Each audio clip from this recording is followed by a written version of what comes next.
Hello everyone, welcome to my PC tips. I'm Dave from TV Random, and I just thought from time to time I'd make short videos just sharing some of my knowledge on PCs.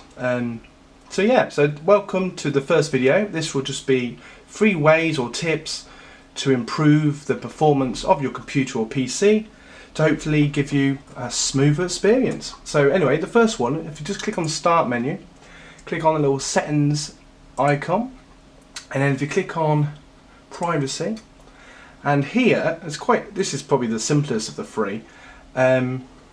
You will see on the camera that you have general, microphone, lots of background apps, and what I'd recommend is go through all of them, and you'll probably find just use your common sense really, and most of them you don't need, so you can just go through each one.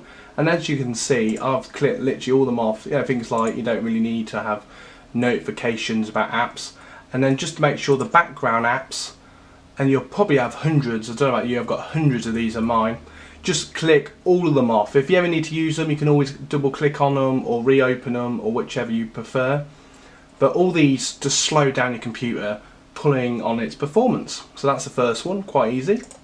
The second way, if you type in CON, control panel should pop up on the Start menu. Click on Start Control Panel, and then I go to type in PER. All I'm really doing is I want the word performance to come up. So see where it says System. If you click on Adjust Applications and Performance of Windows, click on that. Take your time. Then click Advanced. Don't worry, it's not as scary as it looks. And you just get another little window here.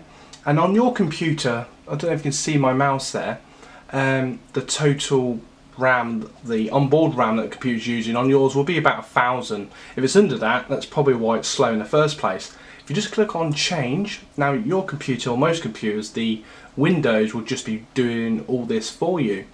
And I recommend that you just click on Customize Size and make both of them 4,000. Don't make it much higher than that, because it may cause other problems, but if you make it 4,000, it will run your computer much smoothly. And just down here, just to have a brief look, you have minimum allowed, which will be 60 meg. You don't want to put that in the 2 boxes because it would take 2 years to load.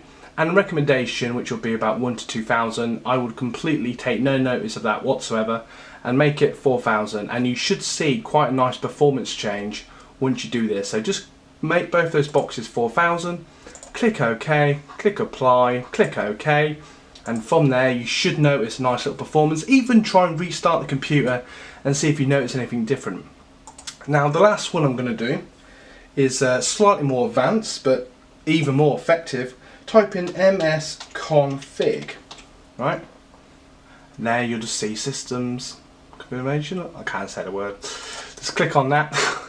Then you'll get this little drop window. Click on Startup.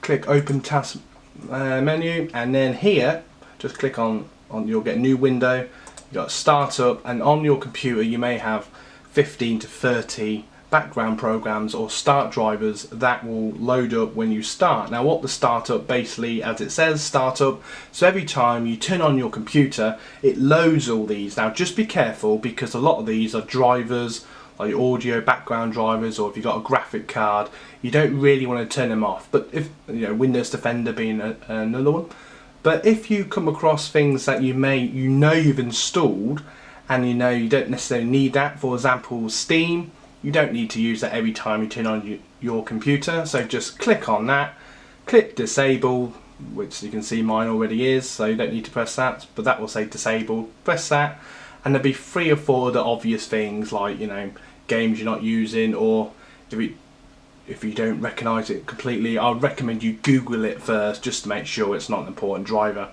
But if you've only got, say, 5 or 6 of these enabled, when you turn on, you should notice a change in how fast it takes your computer or laptop to turn on. And then once you go there, you may have to do a system restart when you do that, but if not, no worries. And there you go. I hope this video was useful. Thanks for watching, and please subscribe. Thank you very much.